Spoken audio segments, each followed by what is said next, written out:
बिस्मिल्लाहिर्रहमानिर्रहीम। व्यूवर्स, आप देख रहे हैं हमारा यूट्यूब चैनल। दो तीन इश्यूज़ के ऊपर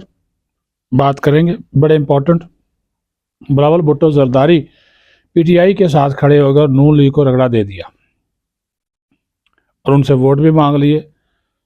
साथ ही साथ एक अहम शख्सियत का अहम बयान आइंदा चंद रोज़ में आपके सामने आ जाएगा, जिसे कहा गया कि वादा माफ गवाह बनो, वो नहीं बने। तीसरी बात, पाकिस्तान क्रिकेट बोर्ड के एक अहम ओहदेदार जो माजी में रह चुके, उनका क्रिकेट बोर्ड में दाखिला अब बंद कर दिया गया और उनसे कहा गया कि इन्होंने कौमी ख़जाने को 3.5 करोड़ का नुकसान पहुंचाया, वो इनसे वसूल किया जाए। इंक्वायरी रिपोर्ट है बाकायदा। ये तीनों खबरें आपके सामने डिस्कस करेंगे। और सबसे पहले तो जो न्यूज़ टू यू के सामाईन, क़ारीन और नाजरीन हैं, उनसे दरख्वास्त कि अगर अभी हमारा चैनल सब्सक्राइब नहीं किया तो इसे सब्सक्राइब कर लें, शेयर करें, लाइक करें। कमेंट्स आपके आते रहते हैं, आपका शुक्रगुजार हूँ। बिलावल भुट्टो जरदारी जब वज़ीर ख़ारजा थे, उस वक़्त भी 9 मई हुआ था और बिलावल भुट्टो जरदारी उन लोगों में शामिल थे जिन्होंने कहा था कि 9 मई में मुलव्वस लोगों को निशान इबरत बना दिया जाए। आज वो लाहौर में खड़े होकर कहते हैं कि 9 मई में जो मुलव्वस लोग हैं, नून लीग उनसे इंतकाम ले रही है,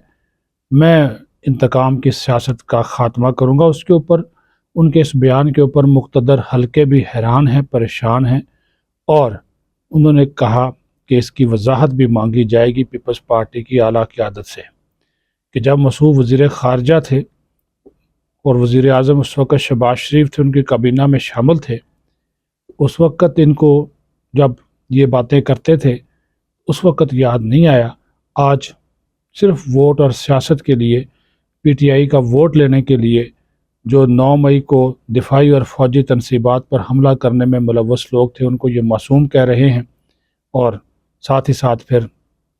उनको नून लीग, हालांकि नून लीग की हुकूमत जो थी उसका ये हिस्सा थे बाकायदा तौर पर कि वो इंतकाम लेते रहे। बहरहाल इसके ऊपर मुक़्तदर हलकों ने नोटिस लिया है कि आप सियासी तकारीर लाजमी करें, लेकिन ऐसी तकारीर ना करें कि जिससे जो है वो पूरे का पूरा आप बयानिया तब्दील कर दें और 9 मई के वाक़यात में मुलव्वस अनासर के लिए माफ़ी का मुतालबा जो है वो करें।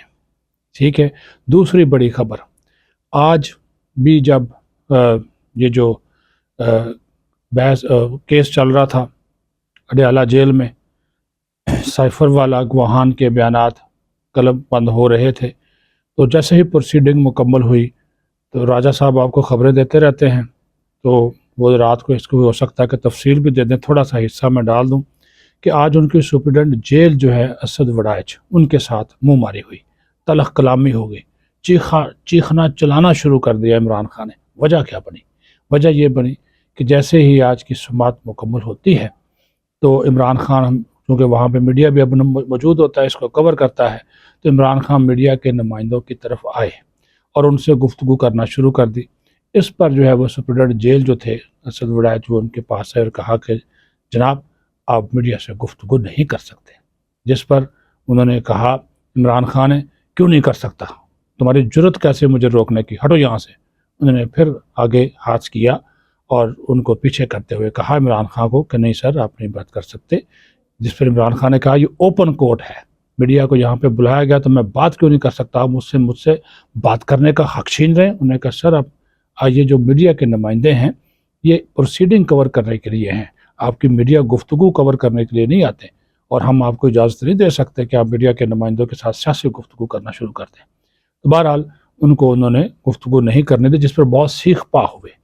अच्छी खासी उनके साथ झड़प हो गई और फिर उधर टहलते भी रहे गुस्से में। आजकल वैसे भी उनका जो है वो राजा साहब जिस तरह बता चुके हैं कि नफसियाती तौर पर भी कमज़ोर होते जा रहे हैं और मामलात उनके हाथ से लगता है कि निकलते जा रहे हैं जैसे जैसे, क्योंकि अब फ्रस्ट्रेशन उनकी बढ़ गई है, بہت زیادہ فرسٹریشن جو ہے وہ ہو گئی ہے۔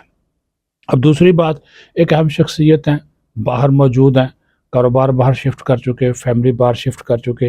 اور ان کو کہا گیا کہ وہ وعدہ معاف گواہ بن جائیں، چونکہ ہم نے اپنے سورس کو بھی بچانا ہوتا ہے، لیکن انہوں نے تمام تر کوششوں کے باوجود وعدہ معاف گواہ بننے سے جو ہے وہ انکار کر دیا ہے، اور انہوں نے کہا جو وہ وعدہ معاف گواہ جو ہے وہ نہیں بنیں گے، اور ساتھ ہی ان کا ایک بڑا جو اسٹیٹمنٹ ہے وہ آئندہ آنے والے دنوں میں آپ کی سامنے آ جائے گا، جس میں وہ واضح طور پر یہ موقف اختیار کریں گے کہ ان پر کس نے کیا دباؤ ڈالا، اور کس طرح ان کو اس ملک سے جانے پر مجبور کیا گیا، اور کیوں انہوں نے اپنے ضمیر کی آواز سنی اور سیاسی شخصیت کے خلاف وعدہ معاف گواہ بننے سے انکار کیوں کیا، اور اس کا خمیازہ ان کو کیا بھگتنا پڑ رہا ہے۔ تو آنے والے دنوں میں ان کا ایک بڑا بیان جو ہے وہ میڈیا پر جو ہے وہ آپ کو نظر آ جائے گا، لیکن ہم آپ کو یہ پہلے ہی بتا رہے ہیں کہ جو اس کے مندرجات ہیں وہ بھی میں نے آپ کے سامنے رکھ دیے کہ وہ وجوہات بتائیں گے، اپنے اوپر کیسز کے بارے میں بتائیں گے، وعدہ معاف گواہ کس کیس میں ان کو بنایا جا رہا ہے اس کی بات کریں گے، کیونکہ سب سے بڑا کیس تو تھا 190 ملین پاؤنڈ کا، تو وہ کیوں نہیں بننا چاہتے، انہوں نے انکار کیوں کیا، اور ان کے ساتھ سلوک کیا ہو رہا ہے، یہ بڑی بات ہے۔ تو یہ آنے والے دنوں میں ہم آپ کو لازمی طور پر بتائیں گے۔ ایک اور خبر چاہتے جاتے آپ کو وہ بتا دوں، کیونکہ انفارمیشن ہوتی ہے، انفارمیشن کا فلو روکنا نہیں چاہیے، جو کہتے ہیں نا جی، سانپ کو مارنا ہو، پیشاب آتا ہو، پیشاب کو بھی نہیں روکنا چاہیے، سانپ کو بھی مار دینا چاہیے، اور خبر بھی نہیں روکنی چاہیے۔ ڈائمنڈ کرکٹ گراؤنڈ، اس کے حوالے سے اس کے جو معاملات ہیں وہاں پہ ایک پاکستان کرکٹ بورڈ نے انکوائری کی، انکوائری کرنے کے بعد انہوں نے دو جو شخصیات ہیں جو اس کے پاکستان کرکٹ بورڈ کے سابق جو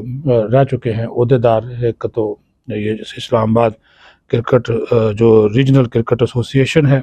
اس کے اسلام آباد ریجنل کرکٹ ایسوسی ایشن کے سابق سیکرٹری عرفان صاحب ہیں، اور دوسرے member board of governor PCB رہ چکے ہیں شکیل شیخ۔